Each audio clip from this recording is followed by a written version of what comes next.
ਅਗਲੀ ਮਿੰਟੂ ਜੀ ਗੱਲ ਜੇ ਆਪਾਂ ਕਰੀਏ ਤਾਂ ਜਲੰਧਰ ਚੋਣ ਦੇ ਐਲਾਨ ਦੇ ਨਾਲ ਹੀ ਕਹਿੰਦੇ ਐਲਾਨ ਤੇ ਸ਼ਿਕਾਇਤਾਂ ਦਾ ਜਿਹੜਾ ਉਹ ਦੌਰ ਸ਼ੁਰੂ ਹੋ ਗਿਆ।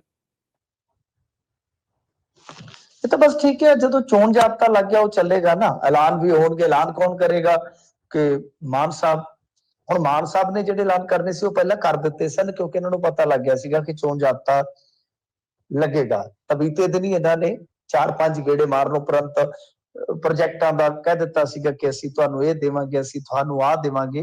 ਤਾਂ ਉਸ ਤੋਂ ਬਾਅਦ ਮਤਲਬ ਕਿ ਹੁਣ ਸ਼ਿਕਾਇਤਾਂ ਦਾ ਦੌਰ ਸ਼ੁਰੂ ਹੋ ਗਿਆ। ਸਭ ਤੋਂ ਪਹਿਲਾਂ ਤੇ ਚੋਣ ਜਾਬਤਾ ਲੱਗਦੇ ਸਾਰ ਹੀ ਜੋ ਕਾਂਗਰਸ ਦੇ ਉਮੀਦਵਾਰ ਪਹਿਲਾਂ ਹੀ ਡਿਕਲੇਅਰ ਨੇ, ਇਕਲੌਤੇ ਹਾਲੇ ਤੱਕ ਡਿਕਲੇਅਰ ਨੇ, ਤਾਂ ਉਹਨਾਂ ਨੇ ਇਹ ਸ਼ਿਕਾਇਤ ਭੇਜੀ ਹੈ ਕਿ ਜੋ ਕੁਝ ਪ੍ਰੋਜੈਕਟ ਨੇ ਸਰਕਾਰੀ, ਖਾਸ ਤੌਰ ਤੇ ਜੇ ਆਪਾਂ ਲਈਏ ਆਮ ਆਦਮੀ ਕਲੀਨਿਕ, ਉਹ ਕਹਿੰਦੇ ਆ ਕਿ ਇਹਦੇ ਵਿੱਚੋਂ ਆਮ ਆਦਮੀ ਨਾਮ ਹਟਾਉਣਾ ਚਾਹੀਦਾ ਹੈ। ਦੂਸਰਾ ਤਸਵੀਰ ਮਾਨ ਸਾਹਿਬ ਦੀ ਤਸਵੀਰ ਤੇ ਤਾਂ ਬੀਤੇ ਦਿਨ ਹੀ ਤੁਹਾਨੂੰ ਪਤਾ ਕਾਲਖ ਵੀ ਲਿਪ ਦਿੱਤੀ ਗਈ ਸੀਗੀ, ਤਾਂ ਉਹਦੇ ਚ ਮੁਕੱਦਮਾ ਵੀ ਪਾਇਆ ਗਿਆ PSU ਵਾਲਿਆਂ ਤੇ ਸ਼ਾਇਦ। ਤਾਂ ਖੈਰ, ਤਾਂ ਇਹ ਤਸਵੀਰ ਅਤੇ ਨਾਮ, ਕਿਉਂਕਿ ਇਹਦਾ ਕਾਨੂੰਨੀ ਯੱਬ ਪੈਣਾ ਹੀ ਪੈਣਾ ਸੀਗਾ ਸਰਕਾਰੀ ਪ੍ਰੋਜੈਕਟ ਤੇ, ਕਿਉਂਕਿ ਉਧਰੋਂ ਇਹਨਾਂ ਦੀ ਪਾਰਟੀ ਦਾ ਨਾਮ ਆਮ ਆਦਮੀ ਪਾਰਟੀ ਹੈ। ਹੁਣ ਉੱਥੇ ਆਮ ਆਦਮੀ ਕਲੀਨਿਕ ਬਣ ਗਈ, ਪਾਰਟੀ ਰਹਿ ਗਈ ਪਾਸੇ, ਕਲੀਨਿਕ ਲੱਗ ਗਿਆ। ਪਰ ਦੂਸਰੇ ਜਿਹੜੇ ਆਮ ਤੇ ਆਦਮੀ, ਉਹ ਸ਼ਬਦ ਜਿਉਂਦੇ ਤੇ ਹੋਣੇ, ਇਹਨੂੰ ਚੈਲੰਜ ਹੋਣਾ ਹੀ ਹੋਣਾ ਸੀ। ਅੱਜ ਹੋ ਜਾਂਦਾ, ਕੱਲ ਹੋ ਜਾਂਦਾ। ਤੇ ਜੇ ਚੋਣ ਕਮਿਸ਼ਨ ਨੇ ਇਹਦਾ ਹੁਣ ਲੈ ਲਿਆ ਨੋਟਿਸ, ਤੇ ਜੇ ਉਹਨਾਂ ਨੇ ਇਸ ਗੱਲ ਨੂੰ ਗਲਤ ਮੰਨਿਆ, ਤੇ ਮੇਰੇ ਖਿਆਲ ਨਾਲ ਇਹ ਵੀ ਇੱਕ ਝਟਕਾ ਹੋਏਗਾ। ਹਾਲਾਂਕਿ ਕਾਨੂੰਨੀ ਪੱਖ ਤੋਂ ਇਹਨੂੰ ਕਿਉਂ ਨਹੀਂ ਚੈਲੰਜ ਕੀਤਾ ਗਿਆ ਸਿਆਸੀ ਤਨਜ਼ੀਮਾਂ ਵੱਲੋਂ ਜਾਂ ਇਹਨਾਂ ਦੇ ਵਿਰੋਧੀ ਧਿਰਾਂ ਵੱਲੋਂ, ਇਹ ਵੀ ਮੈਨੂੰ ਬਹੁਤ ਹੈਰਾਨ ਕਰਦਾ ਸੀਗਾ ਮਾਮਲਾ, ਕਿਉਂਕਿ ਸਿੱਧੇ ਤੌਰ ਤੇ ਮਾਮਲਾ ਕਾਨੂੰਨੀ ਨੁਕਤੇ ਨਿਗਾਹ 'ਚ ਜਾ ਕੇ ਦੇਖੀਏ ਤਾਂ ਠੀਕ ਨਹੀਂ ਸੀ ਲੱਗਦਾ। ਅਗਲੀ ਮਿੰਟੂ ਜੀ ਗੱਲ ਜੇ ਆਪਾਂ ਕਰੀਏ ਤਾਂ ਜਲੰਧਰ ਚੋਣ ਦੇ ਐਲਾਨ ਦੇ ਨਾਲ ਹੀ ਕਹਿੰਦੇ ਐਲਾਨ ਤੇ ਸ਼ਿਕਾਇਤਾਂ ਦਾ ਜਿਹੜਾ ਉਹ ਦੌਰ ਸ਼ੁਰੂ ਹੋ ਗਿਆ।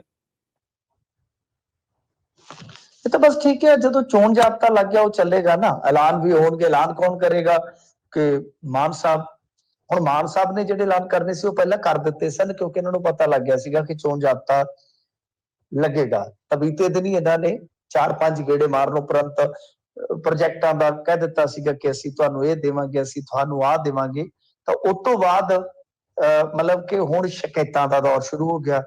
ਸਭ ਤੋਂ ਪਹਿਲਾਂ ਤੇ ਚੋਣ ਜਾਬਤਾ ਲੱਗਦੇ ਸਾਰ ਹੀ ਜੋ ਕਾਂਗਰਸ ਦੇ ਉਮੀਦਵਾਰ ਪਹਿਲਾਂ ਹੀ ਡਿਕਲੇਅਰ ਨੇ, ਇਕਲੌਤੇ ਹਾਲੇ ਤੱਕ ਡਿਕਲੇਅਰ ਨੇ, ਤਾਂ ਉਹਨਾਂ ਨੇ ਇਹ ਸ਼ਿਕਾਇਤ ਭੇਜੀ ਹੈ ਕਿ ਜੋ ਕੁਝ ਪ੍ਰੋਜੈਕਟ ਨੇ ਸਰਕਾਰੀ, ਖਾਸ ਤੌਰ ਤੇ ਜੇ ਆਪਾਂ ਲਈਏ ਆਮ ਆਦਮੀ ਕਲੀਨਿਕ, ਉਹ ਕਹਿੰਦੇ ਆ ਕਿ ਇਹਦੇ ਵਿੱਚੋਂ ਆਮ ਆਦਮੀ ਨਾਮ ਹਟਾਉਣਾ ਚਾਹੀਦਾ ਹੈ। ਦੂਸਰਾ ਤਸਵੀਰ ਮਾਨ ਸਾਹਿਬ ਦੀ ਤਸਵੀਰ ਤੇ ਤਾਂ ਬੀਤੇ ਦਿਨ ਹੀ ਤੁਹਾਨੂੰ ਪਤਾ ਕਾਲਖ ਵੀ ਲਿਪ ਦਿੱਤੀ ਗਈ ਸੀਗੀ, ਤਾਂ ਉਹਦੇ ਚ ਮੁਕੱਦਮਾ ਵੀ ਪਾਇਆ ਗਿਆ PSU ਵਾਲਿਆਂ ਤੇ ਸ਼ਾਇਦ। ਤਾਂ ਖੈਰ, ਤਾਂ ਇਹ ਤਸਵੀਰ ਅਤੇ ਨਾਮ, ਕਿਉਂਕਿ ਇਹਦਾ ਕਾਨੂੰਨੀ ਯੱਬ ਪੈਣਾ ਹੀ ਪੈਣਾ ਸੀਗਾ ਸਰਕਾਰੀ ਪ੍ਰੋਜੈਕਟ ਤੇ, ਕਿਉਂਕਿ ਉਧਰੋਂ ਇਹਨਾਂ ਦੀ ਪਾਰਟੀ ਦਾ ਨਾਮ ਆਮ ਆਦਮੀ ਪਾਰਟੀ ਹੈ। ਹੁਣ ਉੱਥੇ ਆਮ ਆਦਮੀ ਕਲੀਨਿਕ ਬਣ ਗਈ, ਪਾਰਟੀ ਰਹਿ ਗਈ ਪਾਸੇ, ਕਲੀਨਿਕ ਲੱਗ ਗਿਆ।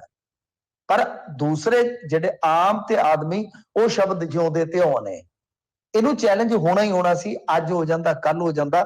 ਤੇ ਜੇ ਚੋਣ ਕਮਿਸ਼ਨ ਨੇ ਇਹਦਾ ਹੁਣ ਲੈ ਲਿਆ ਨੋਟਿਸ, ਤੇ ਜੇ ਉਹਨਾਂ ਨੇ ਇਸ ਗੱਲ ਨੂੰ ਗਲਤ ਮੰਨਿਆ, ਤੇ ਮੇਰੇ ਖਿਆਲ ਨਾਲ ਇਹ ਵੀ ਇੱਕ ਝਟਕਾ ਹੋਏਗਾ। ਹਾਲਾਂਕਿ ਕਾਨੂੰਨੀ ਪੱਖ ਤੋਂ ਇਹਨੂੰ ਕਿਉਂ ਨਹੀਂ ਚੈਲੰਜ ਕੀਤਾ ਗਿਆ ਸਿਆਸੀ ਤਨਜ਼ੀਮਾਂ ਵੱਲੋਂ ਜਾਂ ਇਹਨਾਂ ਦੇ ਵਿਰੋਧੀ ਧਿਰਾਂ ਵੱਲੋਂ, ਇਹ ਵੀ ਮੈਨੂੰ ਬਹੁਤ ਹੈਰਾਨ ਕਰਦਾ ਸੀਗਾ ਮਾਮਲਾ, ਕਿਉਂਕਿ ਸਿੱਧੇ ਤੌਰ ਤੇ ਮਾਮਲਾ ਕਾਨੂੰਨੀ ਨੁਕਤੇ ਨਿਗਾਹ 'ਚ ਜਾ ਕੇ ਦੇਖੀਏ ਤਾਂ ਠੀਕ ਨਹੀਂ ਸੀ ਲੱਗਦਾ।